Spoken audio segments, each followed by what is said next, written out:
नमस्कार दोस्तों, मैं एडवोकेट यशवंत यादव आपका स्वागत करता हूं लाइडवाइज में। आज हम बात करेंगे personal loan, unsecure loan default करने पे कौन सी सजा होती है। अगर आपने कोई पर्सनल लोन लिया है, अनसिक्योर लोन लिया है, बिजनेस लोन लिया है, एजुकेशन लोन लिया है जिसमें कोई सिक्योरिटी नहीं रखी है, उस कंडीशन में वो डिफॉल्ट हो जाता है, ईएमआई नहीं पे कर पाते हैं, तो आपको कौन सी सजा होती है। आज इस वीडियो को आप मन से देख लेंगे तो पूरा आपका संदेह जो आपके दिमाग में जो बना हुआ है संदेह ना, वो पूरा ही समाप्त हो जाएगा। वो पूरा ही समाप्त हो जाएगा कि ये क्या क्या दिक्कतें आ सकती है, क्या क्या सजा हो सकती है, उसके लिए आज पूरी बात करेंगे। किसी भी प्रकार का लोन हो, जैसे कि मोबाइल से एप्लीकेशन से लोन लिया हो, ऐप से लोन लिया हो, पर्सनल लोन लिया हो और बैंक से लिया हो, चाहे एनबीएफसी से लिया हो, लाखों लोग डिफॉल्ट हो जाते हैं, लाखों लोग डिफॉल्ट हो गए हैं। और उस डिफॉल्ट होने पे सजा का क्या प्रावधान होता है, आज उसके बारे में देखेंगे वीडियो।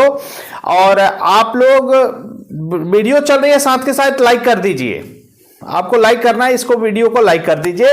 और लास्ट में आपसे एक क्वेश्चन पूछेंगे, एक प्रश्न पूछेंगे वीडियो के लास्ट में, उसका आंसर आपको कमेंट बॉक्स में देना है, श्योर देना है। इतने दिन से वीडियो देख रहे हो आप लोग, इतने समय से देख रहे हो, आपके अंदर तो डर खत्म हो जाना चाहिए। अगर डर है कि नहीं है, आप वो कमेंट बॉक्स में डाल दीजिए, मुझे भी लगेगा कि हाँ हमारे सब्सक्राइबर इतने दिन से देख रहे हैं वीडियो, तो उनको कुछ लाभ हुआ कि नहीं।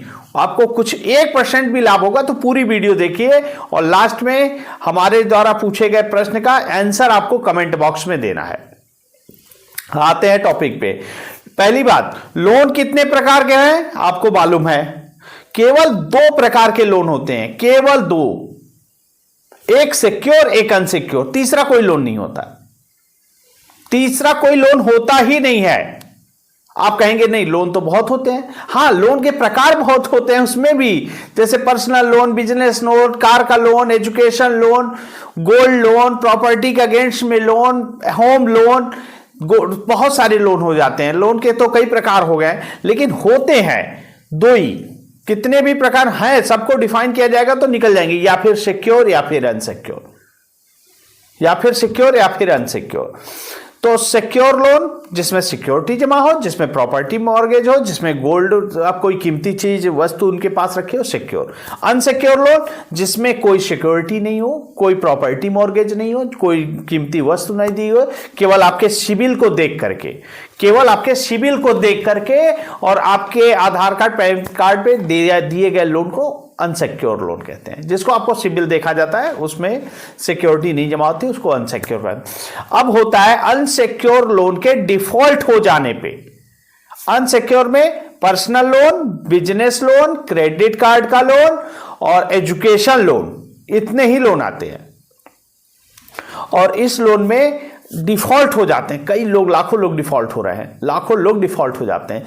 तो होता क्या कि आपके ऊपर जो जो केसेस लग सकते हैं, पहला 138 चेक बाउंस का केस लग सकता है। लोन की ईएमआई न दे पाने पे, डिफॉल्ट होने पे चेक बाउंस का केस लग सकता है। दूसरा, payment and settlement tax section 25 का केस लग सकता है। तीसरा, 420 चीटिंग का, धोखाधड़ी का केस आपके ऊपर लग सकता है। ये 3 केस ही लग सकते हैं, तीसरे के बाद कोई चौथा केस नहीं लगेगा इसमें। बहुत लोग आपको रिकवरी एजेंट डरा देते हैं, आपको 5 साल की सजा होगी, जेल होगी। अरे 5 साल की जेल का प्रावधान है तो है ही नहीं, तो 5 साल की जेल कहां करा दिए।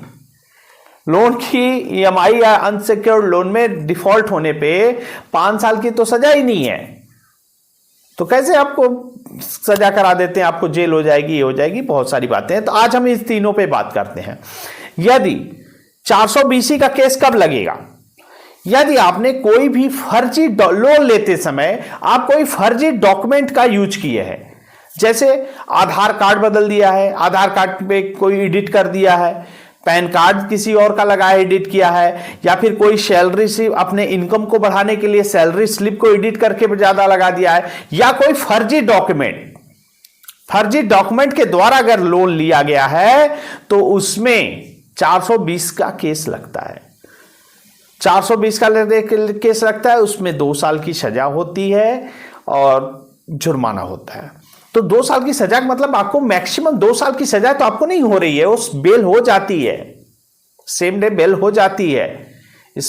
इसमें सेम डे सजा क्या होती है? 2 साल। बेल का सेम डे बेल हो जाती है। अगर आपने कोई फर्जी डॉक्यूमेंट दे करके यदि लोन लिया है तो 420 का केस लग सकता है। और यो भी आपने अगर ऐसा किया है, हजारों में से 1 या 2 लोग ऐसे होते हैं, अगर आप जेन्युइन है तो आपके ऊपर 420 का केस नहीं लगेगा। एक चीज फाइनल हो गया, अगर आपने फर्जी डॉक्यूमेंट नहीं दिया तो आपके ऊपर ये 420 का केस नहीं लगेगा। एक क्लियर हो गया। 3 जो लगते हैं 138 पेमेंट एंड सेटलमेंट 420, तो 420 420 अगर आपने फेक डॉक्यूमेंट नहीं दिया वो केस आपके ऊपर नहीं लगेगा, उससे आप कैंसिल हो गया ये, ठीक है। अगर आपने फेक नहीं है तो आपको डरने की जरूरत है। दूसरा 138 चेक बाउंस। यदि आपने किसी लोन लेते समय गारंटी के तौर पे चेक दे रखा है, तो चेक दे रखा है तो उस पे बैंक और एनबीएफसी आपकी ईएमआई डिफॉल्ट होने पे चेक बाउंस का केस कर सकती है, चेक बाउंस का केस कर सकती है। तो इस चेक बाउंस के केस में सेम डे बेल हो जाती है।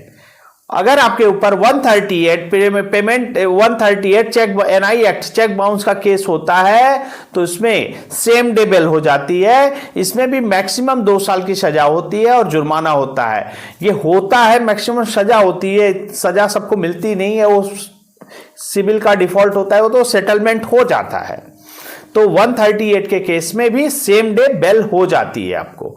तो यदि आपने कोई भी अनसिक्योर्ड लोन लिया है, यदि आप चेक दिए हैं तो लगेगी 138, अगर आपने चेक नहीं दिया है तो आप 138 का केस नहीं लगेगा।